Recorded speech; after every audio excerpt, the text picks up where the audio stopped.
All right, we're going to talk today about mental fitness.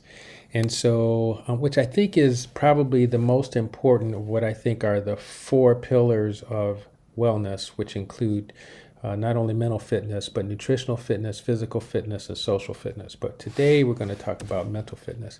And I want to start with a quote by William James, who was a psychiatrist, who stated that the great thing then in all education is to make our nervous system, and then presumably I think he meant our minds, our ally instead of our enemy. I love that statement. And this is supported by the work of Sean Anker, who has a very interesting video on TED that is titled The Happy Secret to Better Work. Notice that this has had over 23 million views. So this has been a very popular presentation. And basically he states that you can rewire the brain for happiness, for what has been described as a happiness advantage in just 21 days. Now, the happiness advantage is characterized by increased productivity, making less mistakes, less burnout, and greater resilience.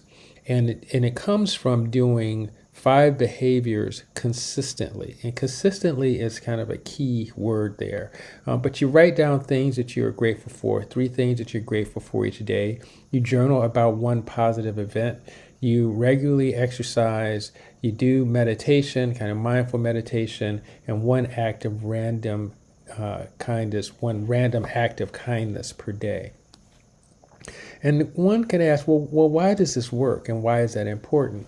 And the thing is, you have to realize that thoughts become things. So everything that you will ever do initially starts off as a thought in your mind. And what is a thought really?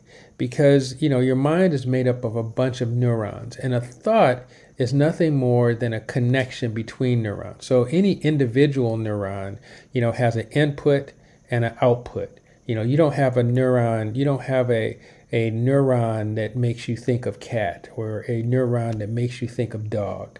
There is a connection of neurons that will fire together in a pattern that will allow you to recognize cat and a pattern that will allow you to recognize dog. Because any individual neuron only is off or on. That's all it knows is off or on. So it's really the connections that matter. And so if thoughts become things, you have good connections that lead to good behavior and good outcomes. And you can have bad connections that can lead to bad behavior and bad outcomes. So here you can see again a neuron where you have an input and an output. And this neuron exists in a network of neurons as we were describing earlier. So let's say, for example, let's pick chocolate cake. So it starts here where the star is, and you think, I'd like to have some chocolate cake, and that ends in chocolate cake. But that is a connection of nerves where one nerve fires to another, and then at the end of that road is the eating of chocolate cake. All right.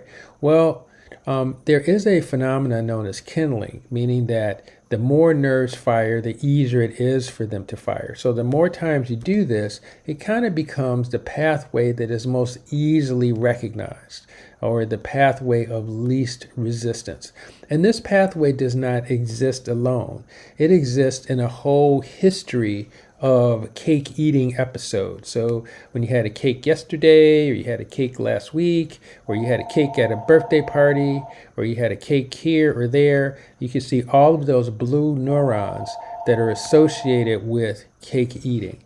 And the more you think about those, the more that they occur, the more that pathway becomes the path of least resistance, or the path that is most familiar.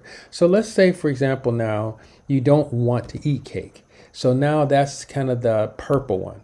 Now that purple one, when it fires, you won't necessarily eat cake. So that is a different connection, a different pathway. But that pathway is not the most familiar pathway. It doesn't have the long history and the multiple episodes of times that you've turned down eating cake, because most times when it's been presented to you, you've eaten the cake. So this doesn't have that that path of least familiarity, or this is not the path most recognized, which is important, particularly when you're stressed. If you can imagine driving down the street at 100 miles an hour, you're going to identify the pathways that are most familiar. You're not going to be able to identify a new route that might lead you to a new destination, a destination that you don't normally go to. So that's why this whole concept of doing something regularly is important, so that it becomes the pathway that is most easily recognizable.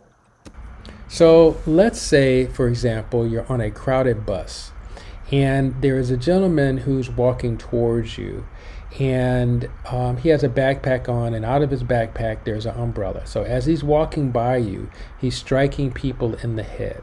Okay? Now, if because of your past history, or which may have just happened, or because of prior events in your life, if you've always been in a state of anger, if that is your path of least resistance, then when he hits you, you're more likely to have a fairly aggressive reaction. You might say something, or you might strike him back. Okay?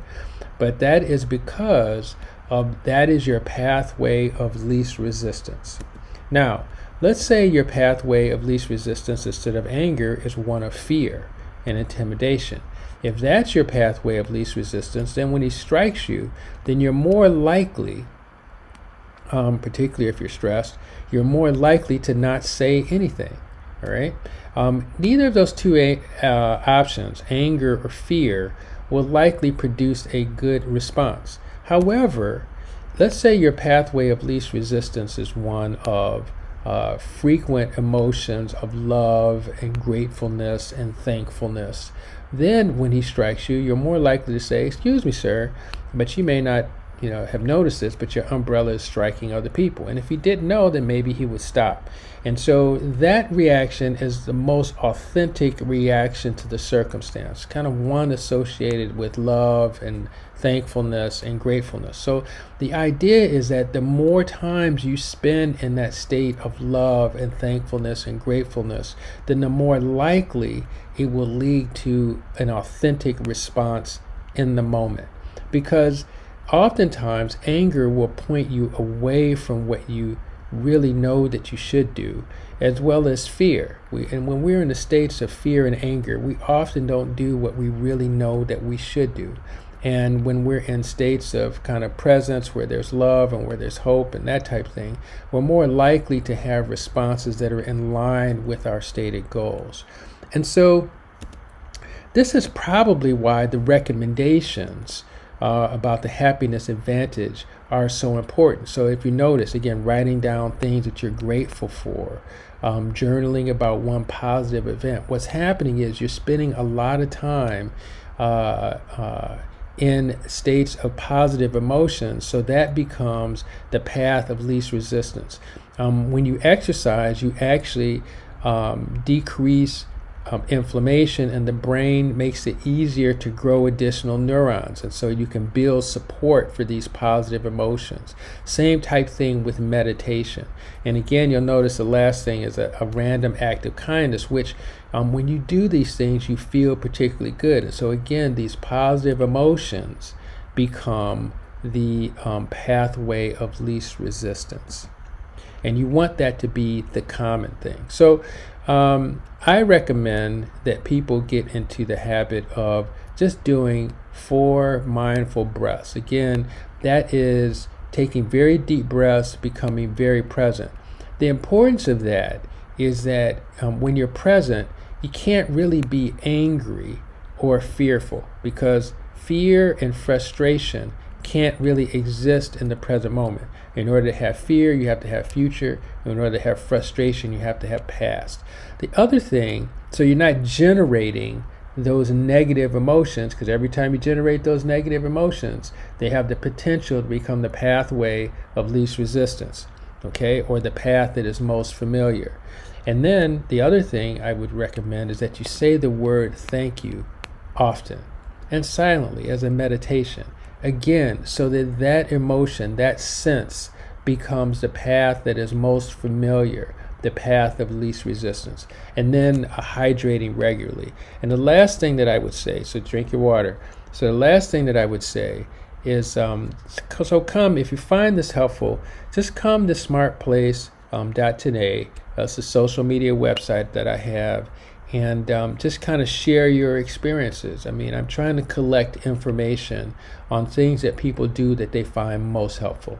So thank you for your time, and I'm grateful. I'll write this in my journal today. I'm grateful for you being here and for spending time with me. God bless.